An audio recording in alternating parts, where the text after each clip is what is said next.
everyone, and welcome back to Two Dope Black Doulas. Today's episode, we have a special guest, my doula sister, Jamila Jackson Kelly. Jamila is a licensed clinical mental health counselor and supervisor and a substance use counselor. She is the owner of Grounded and Growing Wellness, LLC. So, Jamila, I invite you to introduce yourself as well. I mean, you really covered the bases, right? The only other thing I'll add is that I do still see clients through Urban Healing Counseling, PLLC, which I'm the executive director of. And so that's a group private practice in the area that focuses on brown and black folks. So yeah, I enjoy seeing clients through there as well. Awesome. So today we're going to talk about the intersection of mental health and physical health. So Jamila is a guru on nutrition, and that comes from a backstory that I hope she would share today about her own personal journey with her healing and everything, and how that everything between nutrition and your physical health and your mental health are all interconnected. So yeah, if you don't mind, could you talk a little bit about your journey? Sure, gladly. So if we go back maybe about 4 years, and the height of the pandemic, right, September 2020, I was diagnosed with rheumatoid arthritis. And so a little bit of backstory, my mother has had severe rheumatoid arthritis since before I was born. So it's something I've seen up close. I've seen her journey. I've seen the medications. I've seen, just all the things. I remember being very little and people kind of staring at her, like in her hands, like she was a monster. Like I remember being very enraged when I was a small child, just because of how it presented on her. I also was like starting the car for her when I was 5 years old, like in kindergarten, because she couldn't maneuver things. So I'm very familiar with what that looks like. So when I got this diagnosis, I was really, I don't know, I can't say I wasn't caught off guard, because I felt like it somewhere was going to be in my future, but I still was not prepared. Mm-hmm. And I just didn't want it, right? Like part of me wanted to put my head in the sand, and I was like, oh, like is this really my fate? And so when I look back, it was really, I think, kind of a perfect storm of things between the pandemic and all the extra stress that was going on. I was working a very stressful job, even though I was working from home and I was fortunate to have benefits and all the things. It was still a lot of stress. Mm-hmm. And then we were trying to move and find a new house, right? Because the housing market was looking great, and everyone was at home and stuck in the house. Like we're like, oh, let's go find another house. So a lot of stress. Then the hereditary factors. And in the end, this is kind of what it manifested as. I noticed it kind of in my finger and one of my joints. And it was just this nagging feeling like I needed to pop my knuckle, but it wouldn't pop. And I was already doing physical therapy for a knee thing. And I asked the people kind of like, you think this might be arthritis? Like, I don't know, like I have this family history. And so they're like, oh, you should see somebody. So I kind of scheduled myself actually with the rheumatologist. And I remember the doctor, the nurse actually called to screen me, and she was like, how'd you get an appointment? I was like, oh, I referred myself. And she was like, that's not how this works. So she gave me like 30 seconds to like explain my story of why I should be seen by the rheumatologist. So I did a pretty good job because I got to keep my appointment. But right away, they put me on all sorts of medications that were really serious and had side effects. Mm-hmm. I think I started with Plaquenil, which is also called hydroxychloroquine. Mm-hmm. And back at this time, Trump was telling people that this was a way to prevent COVID. Right. And so I actually had a hard time finding it. Yep. Right. And so I was like, thanks a lot. For people who actually needed it like me, it took me a couple extra weeks just to get pre-authorization and for them to really verify with doctors, like, oh, she really needs it. Yeah. So that was the first medicine they put me on. And that actually has a side effect where it can build up behind your eyes. And so I had to start going to an eye specialist like every 6 months to like have this special test done where you put your face in a globe and like look at things, because the deposits can be really damaging to your eyes, and they have to watch that. So I was like, geez, like that's something I didn't anticipate. And so I was on that for a while. The symptoms weren't really getting that much better. And because I think stress was increasing, I was noticing like light sensitivity that was really scary. Like, so, I mean, the summer of 2021 was not fun for me. I remember being fully clothed everywhere I went, and we're still looking at houses. I'm going to house showings. I got like umbrellas to shield myself, because when the sun hit my skin, it actually like kind of burned and it would cause rashes, and it was painful. And I hated that. And so that was kind of a sad summer for me, because here in North Carolina, of course, we have bright sunshine right out there, like hot girl summer, but it was not such for me that summer. And so then they ended up putting me on another medicine, methotrexate, that is actually an old school chemo drug. And I was familiar with this one because my mother was on it for like 2 decades. And I remember she'd Mm, take it once a week on Sunday with dinner. It was a whole bunch of little pills, and it just felt intimidating. Like I'd have to take like 8 at a time. And I was like, why mm, can't this just be one big pill? But they're like these tiny pills, and I have to like double count and count again. And then I would take them all. And that medicine affects your kidney and liver. And so I would have to get those checked every 6 months with blood work, and then I have to see the doctor again. So it was like adding appointments, adding all these extra things.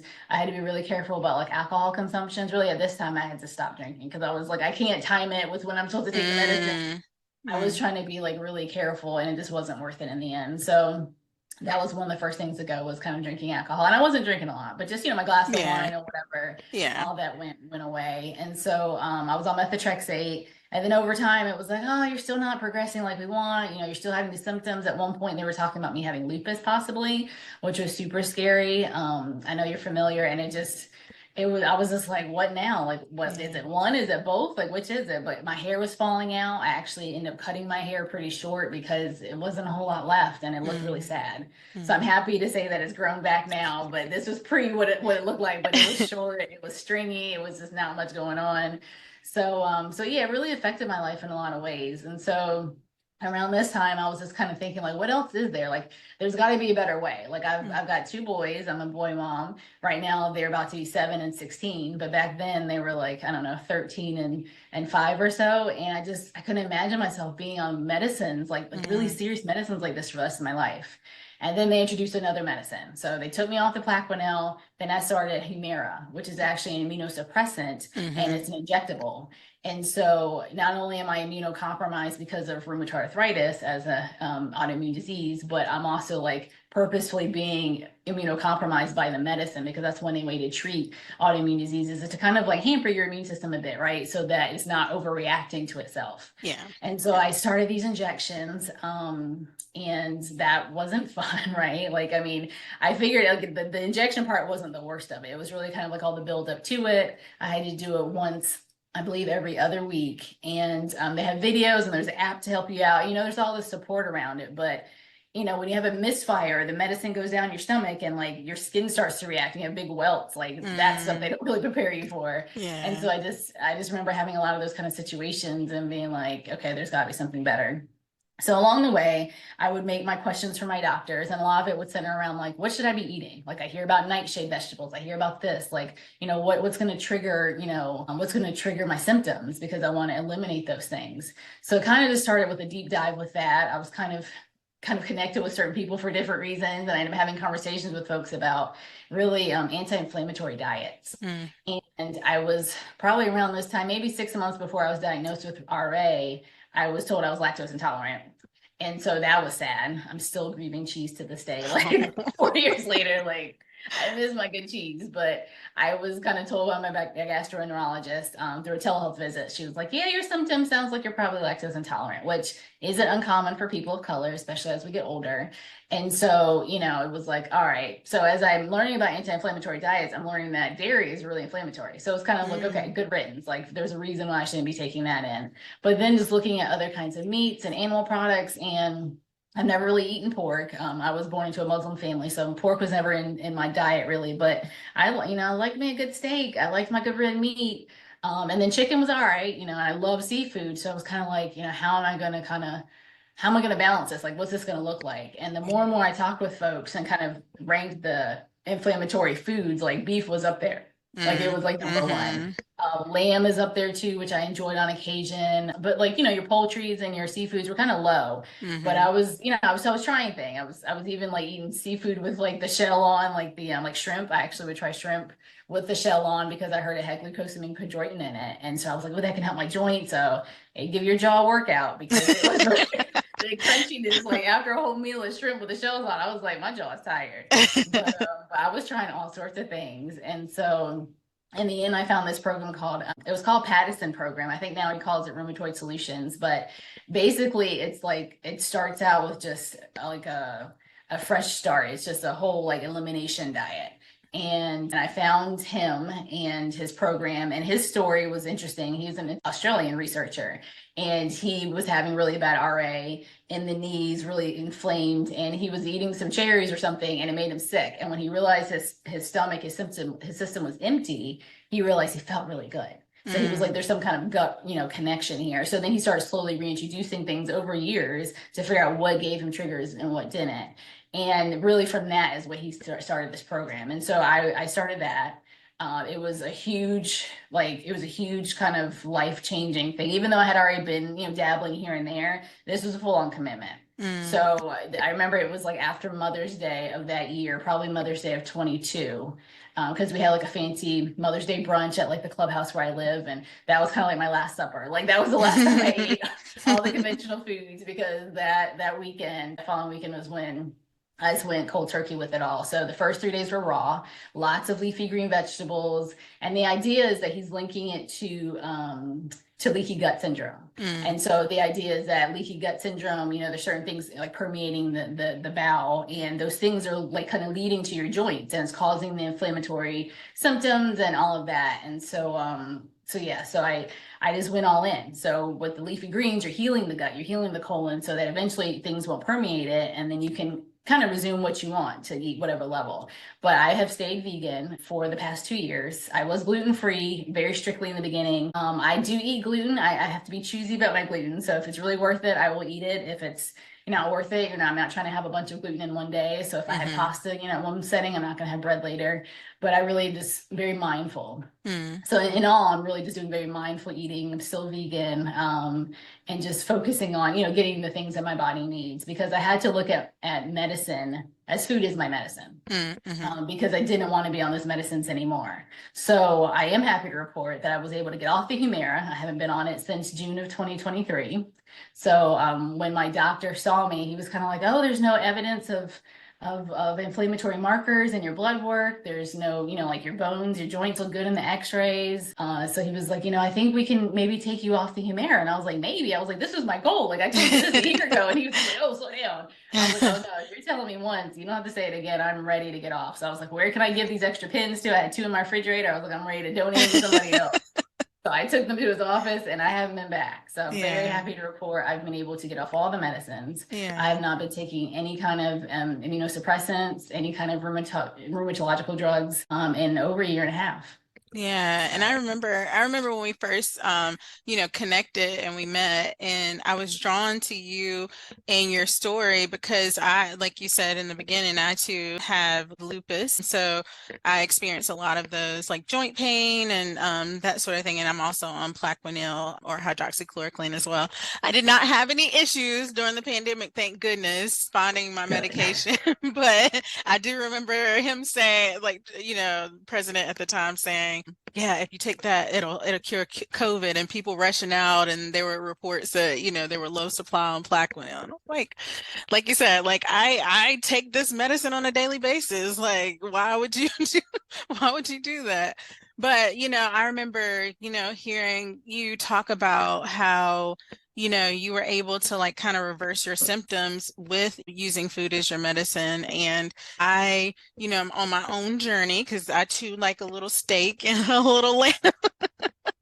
So I'm still trying to figure out what works best for me. But in my journey of discovering I had lupus, my symptoms didn't start until after I had my son in 2013. That's when I noticed like I was having joint pain from picking him up, and I was like, why is my hand and my wrist hurting? Like, that's not normal. Like, and I have a family history of lupus. So, my mom, having conversation with my mom, she was like, you might want to go to the doctor, go see a rheumatologist because, it might be related to lupus or whatever. And I've been on Plaquenil since then. Like you said, I have to go to see the certain doctor or eye specialist to have those tests done to make sure that the Plaquenil isn't building up or whatever. But I remember after meeting you and hearing how you were able to turn things around, I was like, oh, I need to get like her. I need to do those things. And for a little bit there, I was like very strict on intake or whatever. But it's interesting how we don't think in our culture and our society, especially in the African American community, we don't connect the two about how our physical health plays a major role in our how we show up mentally, right?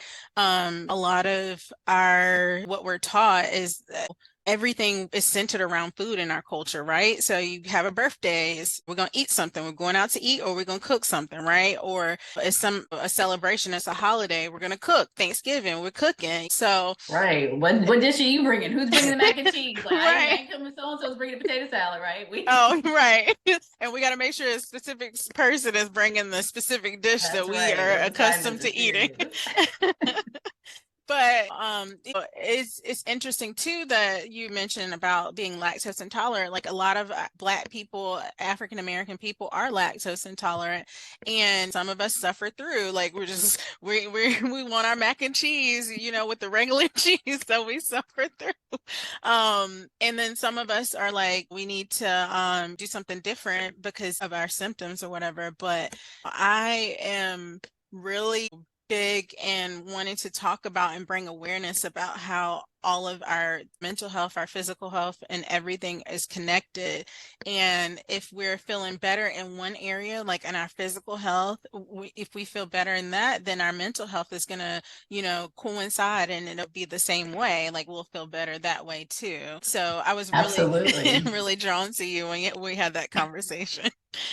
Yes, yeah, and I mean, even though I was trying to treat like rheumatoid, symptoms and very specific things, I just wanted my hands to feel good. I didn't want to trip getting out of bed in the middle of the night, go in the bathroom because my feet weren't ready. But I noticed other symptoms and systems in my body were doing better. Like even with my menstrual cycle, for instance, I remember when I was like raw vegan, I was early in the diet. I forgot I even was on my period because it was like no cramps, like no discomfort. It was just amazing, and I was like, it made my body work so much more efficiently in other ways. Like Hmm. it felt like, okay, this is how we're supposed to work. And the things you've been clogging it up with are backfiring. And, so yeah, I really had a newfound appreciation for all the benefits of that, including mental. Like, I mean, I was happier, even though it was a lot of mental strain to like, this be disciplined. And it's because I went to all those events, right? I went to baby showers, I went to all the events with my family, but having it kind of be like, oh, I can't eat that, or, just bringing my own. I packed my own dinner for my cousin's wedding because I was like, she's not gonna have anything on the menu I can eat. So I literally Yeah. had to bring my own like lunchbox I was insulated with my sweet potatoes, my whole grains, my greens, and I ate, along everybody else. But so I really had to do that. And because of my why is why I think I was able to keep it going. Because some people are like, oh, I'm gonna do that, but if your why isn't there, then it's really hard to stick with it when it gets tough. Yeah. And so for example, as a postpartum doula, that's something that we work with moms that we work with in trying to nurse them back to health after having, you know, a baby. We focus a lot on nutrition and trying to make sure that mom has everything that she needs to be able to support her, not only, you know, physical well-being and mental well-being, but also being able, if she's breastfeeding, being able to have that milk production to support babies, you know, feeding journey as well. So that's a lot. Like the mental physical intersectionality is something that we really focus on, especially in the postpartum period, as postpartum doulas.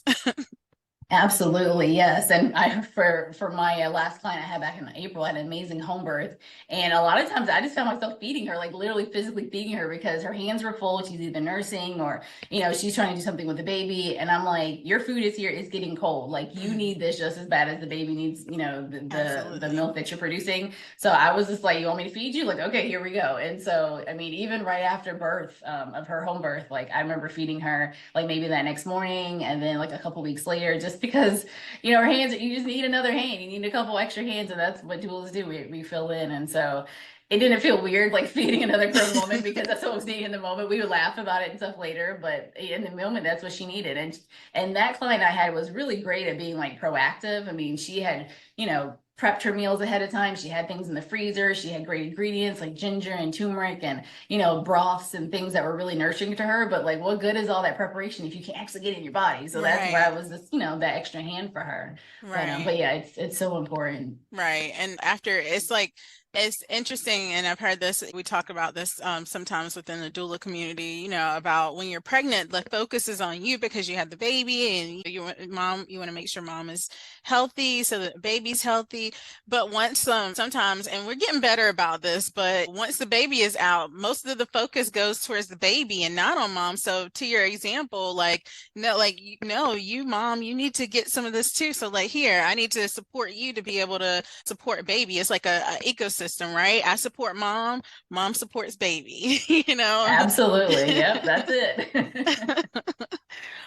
So yeah, I appreciate that. And I'm learning more as a postpartum doula, like my role in supporting moms and in that capacity. And like I said, how that mental and physical health intersect. But yeah, I appreciate having you on today and talking about your journey with food and how you use food as your medicine to kind of transform where you were at that time with your physical health. So thank you so much for joining. You're welcome. Thank you for having me. I enjoy being here. And thank you for joining Two Dope Black Doulas. I hope that you will tune into future episodes. Thank you. Bye. Bye.